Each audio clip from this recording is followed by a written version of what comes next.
offer a disclaimer before I really dive into the heart of all of my material, and I've already mentioned this, but I'm going to mention it again. I have based my theory and my counseling technique on the stories of women who have grown up in the 60s, 70s, and 80s. And this was a very, very different cultural environment than what we are living in today, at least in the United States. And I have also only worked with faith-based women. I have worked with women who have either been raised within a Christian home or who have converted to Christianity or Catholicism as young adults. So it has been a very unique population of women that I have journeyed with over the years. And these are also women who have wanted to understand their same-sex feelings. They have wanted to find meaning in their same-sex feelings and sexuality. And so they have wanted to reflect on their stories, on their childhoods. They have wanted to reflect on all sorts of aspects of their life. And so what happened is, after sitting with hundreds of women who are sharing their life story with me, sharing things that have happened to them, or sharing how they viewed the world as little girls, sharing what they were like as little girls, sharing how they perceived their mother and father, sharing how they were treated at school, sharing all these things, I started seeing patterns. I started seeing common themes in these women's stories, and they were uncanny. Because what started happening is I saw these patterns, and I would be sitting with a new client, and I could almost predict what she was going to tell me about her life. And I thought, there's something going on here. So that is what I attempted to document in my book. So here's what has happened. When I speak in the United States and I share these themes, I share all of these pieces that the women have given me over the years, I have young people come up afterwards and they are angry at me. They are mad. Because they say, that is not my story. I did not experience that. I am gay because God created me gay. And so I talk to them and I say, I'm not judging you, and I am not assuming that what I just shared fits you. But I have talked with women who are older than you, and this is what they've told me. And so it sounds important for me to understand your story and to listen to what your life has been like, and maybe someday we can do that. And I hope, for myself, I hope someday I can start sitting with the younger people, because they may have different themes. They may have different stories. For instance, I may end up with some young women in my office who say, I never had same-sex attraction, Janelle, but I started kissing my girlfriends. And now all I feel is same-sex attraction. I may end up with clients like that, and the themes that we're going to talk about today may not fit them. They may not fit them. And so it's always important as counselors that we remain client-centered, that we focus on the individual person in front of us and work with what they are offering us. I never try to force a woman into my box or into my framework. Especially women with same-sex attraction, they tend to be very smart and very sensitive, and they will know. They will know when I'm just trying to into some kind of framework and that I'm not seeing them uniquely and individually. So I just want to caution you all, because we may really be looking at a different type of homosexuality that's emerging within our very promiscuous cultures. There may be some differences.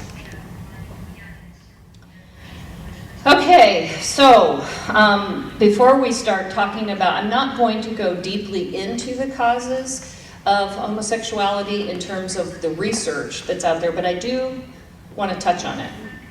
So first of all, same-sex attraction or homosexuality, and of course when we say the term homosexuality, it's a very vague term.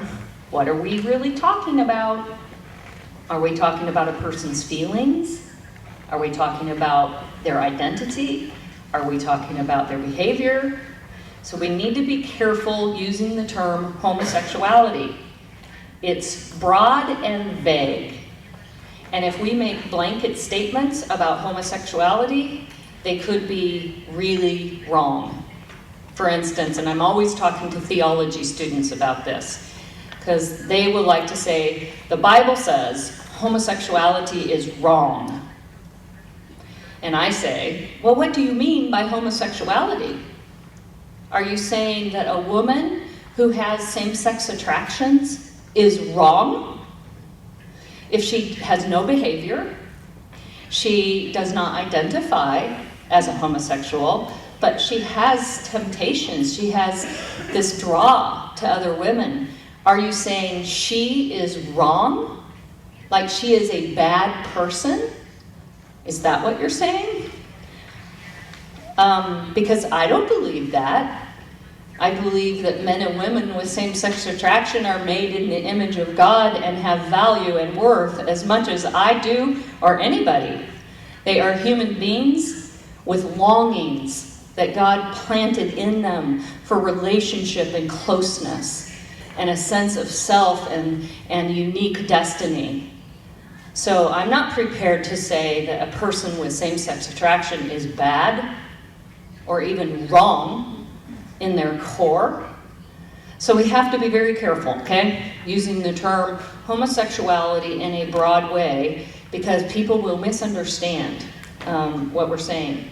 But sometimes when you're lecturing on the topic, it's the best word to use. So homosexuality is multidimensional: feelings, behavior, identity. It is intricately linked to a person's biology, genetics, experiences, cognitions, beliefs, emotionality, relational history, their psychosocial development, their concept of self, their intrinsic needs and longings, and I believe inherent design as a gendered being. All of these things are what make us human. And we cannot talk about homosexuality without acknowledging the fullness of a person's humanity. When we are attempting to explain what causes homosexuality, we cannot offer a simplistic, we can offer a simplistic explanation, but we will be probably wrong. We will not be accurate. There is no simplistic explanation. We cannot be dogmatic when we're discussing this with people. There is no single model. There are multiple pathways that might eventually begin to form same-sex attraction in a person, or to begin to develop a same-sex behavioral pattern. There are many pathways and many reasons. And we've got to remember all that is human arises out of nature and nurture. All that is human arises out of our body and our experiences. So it's okay to consider both sides of this formula.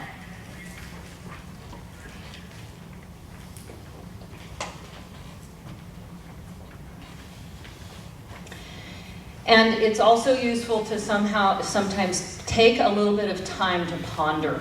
What do we mean by our nature or our biology or our genetics, or our flesh and blood body that has hormones and all sorts of things surging through it. So in an ideal world, we are all given certain things at birth. There's universal things. Again, for instance, a body.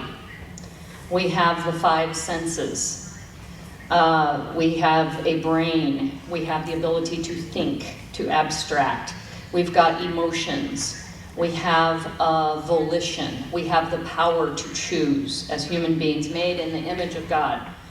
We have a personhood, a temperament.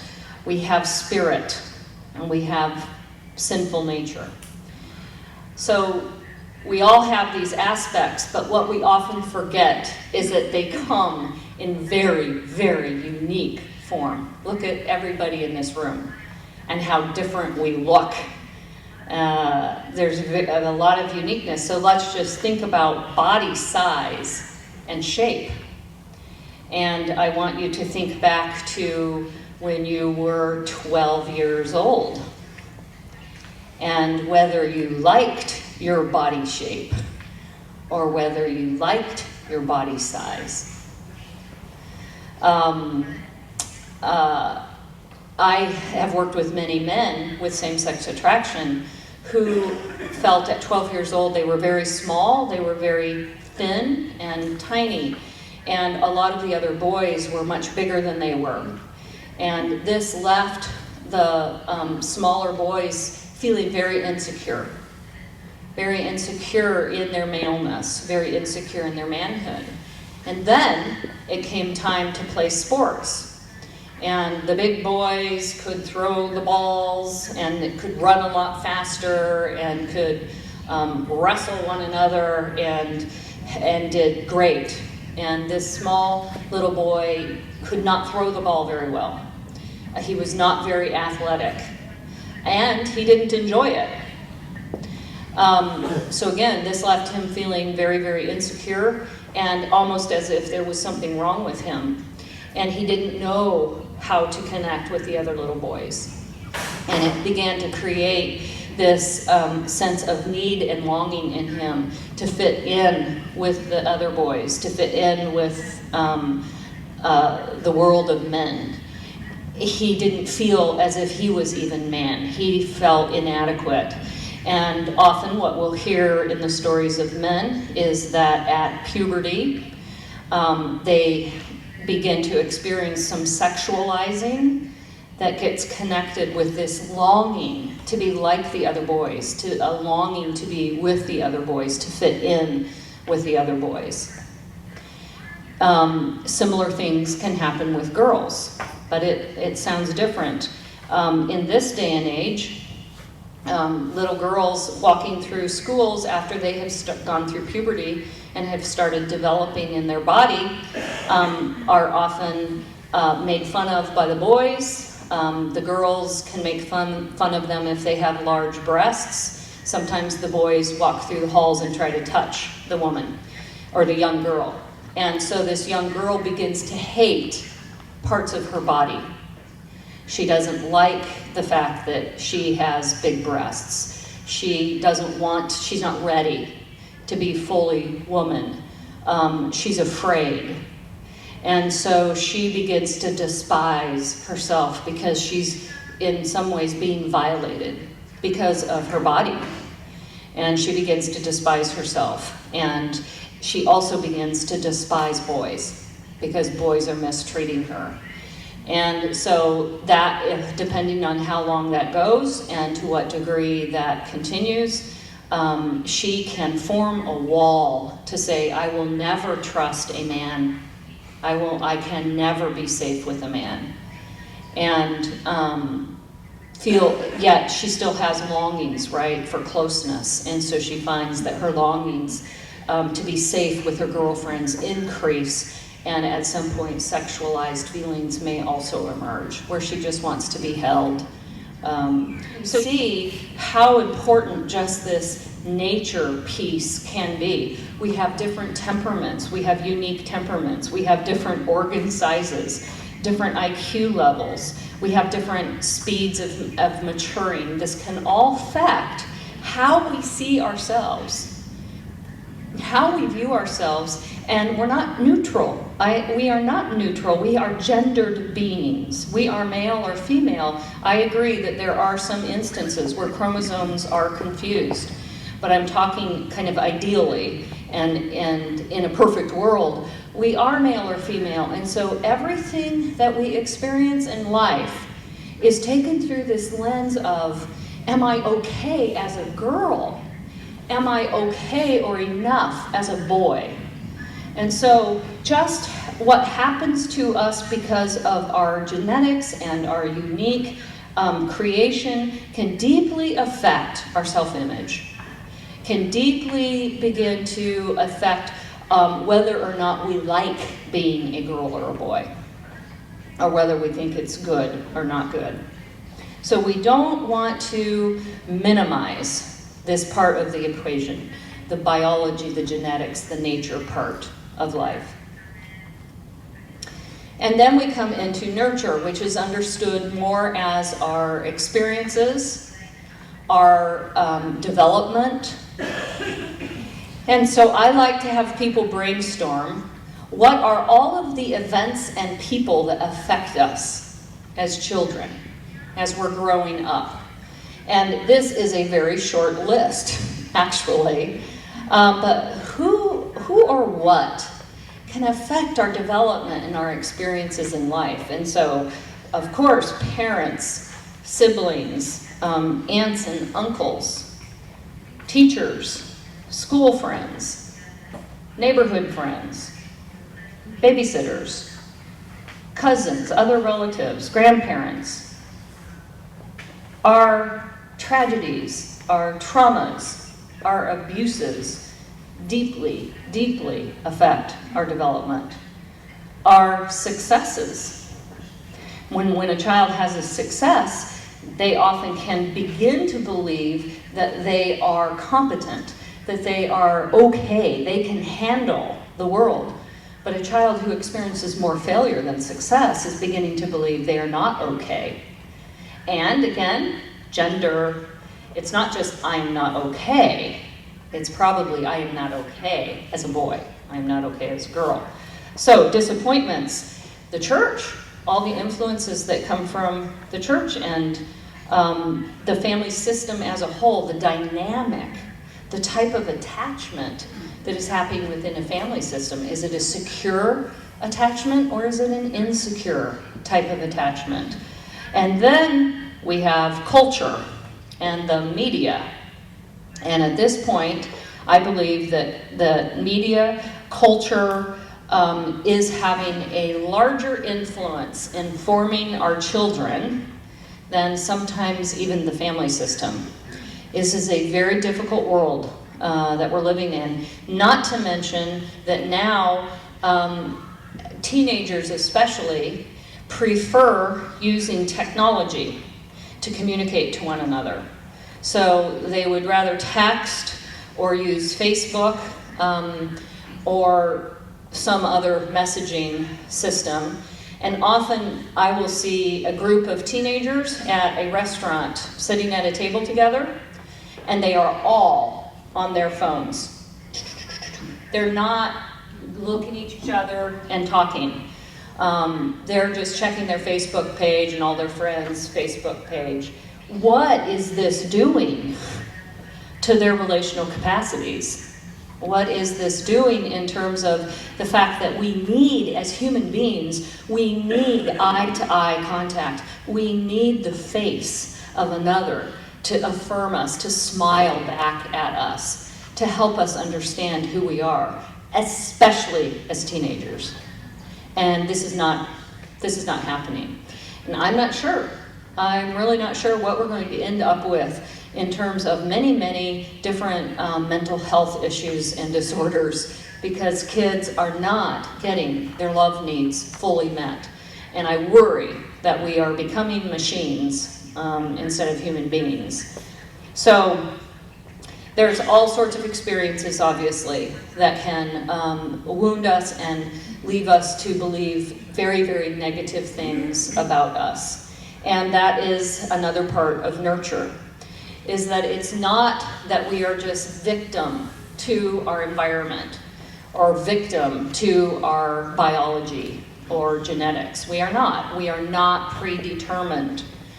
God has given us this very active role in terms of creating our life or making our life. The problem is we just don't realize it. When we're young, we have no idea how some of our choices might impact us down the road. No idea.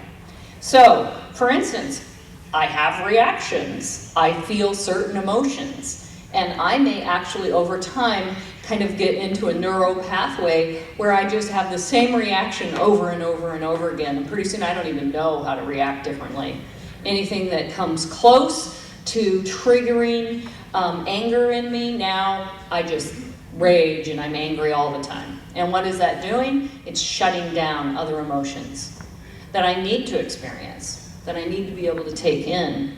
So we form beliefs. This is so important for when you're working with people with same-sex attraction, is that we are constantly, as human beings, trying to make sense of the world.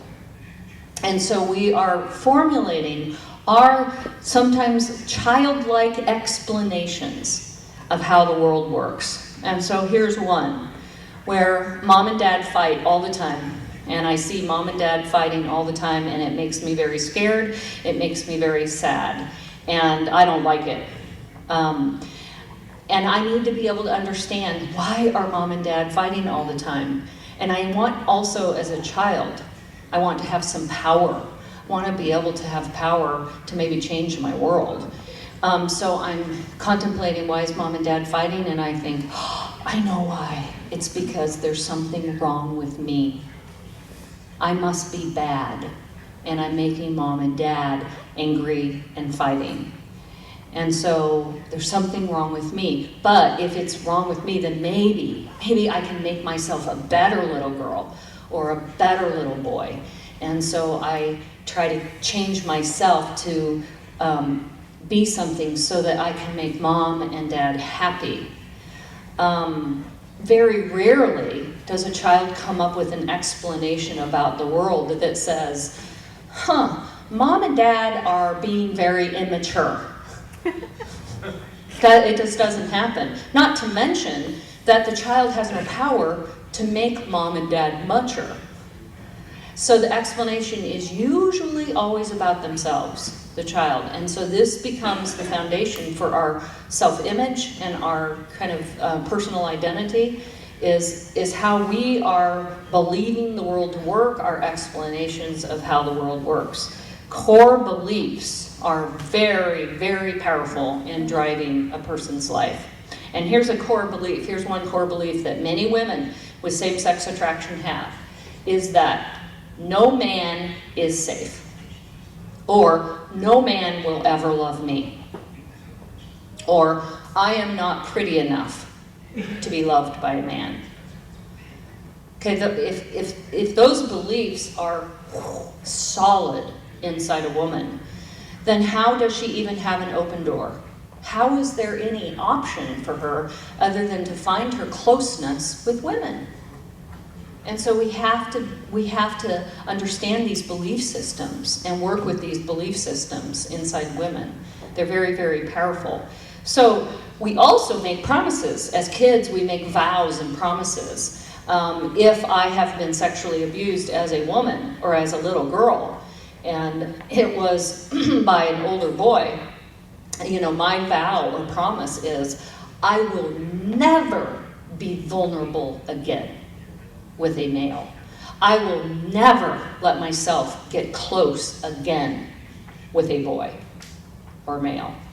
Or here's another one. Little girl grows up and doesn't sense this warm connection with mother and is wanting something more from mother, and she tries to reach out to mom, and mom is in a bad mood, and mom pushes her away and says, not now, not now, I'm busy. And the little girl is heartbroken, devastated. And again, she thinks there's something wrong with her, but she says, I look like that again. I will never get close to mom again. I will never be hurt by mom again. And she begins to back away and defend against mother, and yet she's still longing for feminine nurturing. She's longing to be close to mother. And those longings might emerge again when she's a teenager, and after puberty, the sexual feelings may begin to be attached to this deep, deep need still for mother love, mother attention, mother touch. So these vows and promises, whew, they're big. They really end up directing our lives and how we live as people. And this is why I recommend for all counselors, therapists, psychologists, if you're working with people, know yourself, know your own life, know your own unhealthy emotional patterns, know where you have very negative beliefs, know where you have made vows and promises, and work on your life. You know, find your own counselor or a trusted friend to work on your own life so that you are in an authentic process of your own growth and healing and development. Because this will offer the women that you work with a deep sense of trust and authenticity, that they know that you are also a real human being. And that doesn't mean that you're going to share with your client all of your stories and all of your own process. It means that how the client will experience you and feel you will be so deeply authentic and meaningful to her, because she will feel like she is with another human being who is also journeying in life. And I just believe it just makes us better therapists. It makes us better counselors to know what is our own stuff, you know, in all of this. So we are forming our self-concept, we're forming concept of others, right? As women, we form concepts of who are men, we form concepts of women, and we may decide some women are, I don't like some women, but other women, I just feel really drawn to. We're building all of these concepts. Self-protection, I've already kind of described the self-protection that we do, is that we may say, I will never get close to you again. Or I will build up, I don't want to feel pain. I don't want to feel sad. I don't want to feel these deep, painful emotions. And so whenever I start feeling sad, I will just use humor. I'll just laugh and crack a joke whenever I can. And so I'm using humor as a defense mechanism against feeling this pain. So on and on we go with our own responses or our own reactions. And I've already described some possible pathways where a girl may eventually start feeling this deep longing to other girls or other women that are arising out of some of these childhood conflicts or possible childhood deficits. So the statement I want to make is these processes are very unconscious, right? As kids, we're not aware. We are not aware that we're pushing mom away and that this could have an implication in our life down the road. As kids, we're just trying to survive. And we perceive that this person isn't safe, and so we try to protect ourselves. It's about survival. But indeed, there are consequences. There are consequences to how we self-protect. But what's so important is that never does a girl or a woman just simply choose to have same-sex attraction. To just choose, I'm going to be gay. I'm going to be homosexual. The feelings always emerge, and often when a woman realizes that she has sexual feelings for another woman, especially if she's a devout Catholic, she is shocked She is horrified. She is flooded with shame and guilt, and is worried that something is very, very, very wrong with her, and even worries whether God still loves her. So this is not something that's just casually chosen. However, now we're talking about the young people. I think there are some cases where people are choosing to engage sexually with the same sex because it's a popular thing to do. But in general, somebody who really struggles deeply with same-sex attraction and has felt it for a long time, they are not choosing. It emerges or is discovered by a woman. So I've been told it's break time.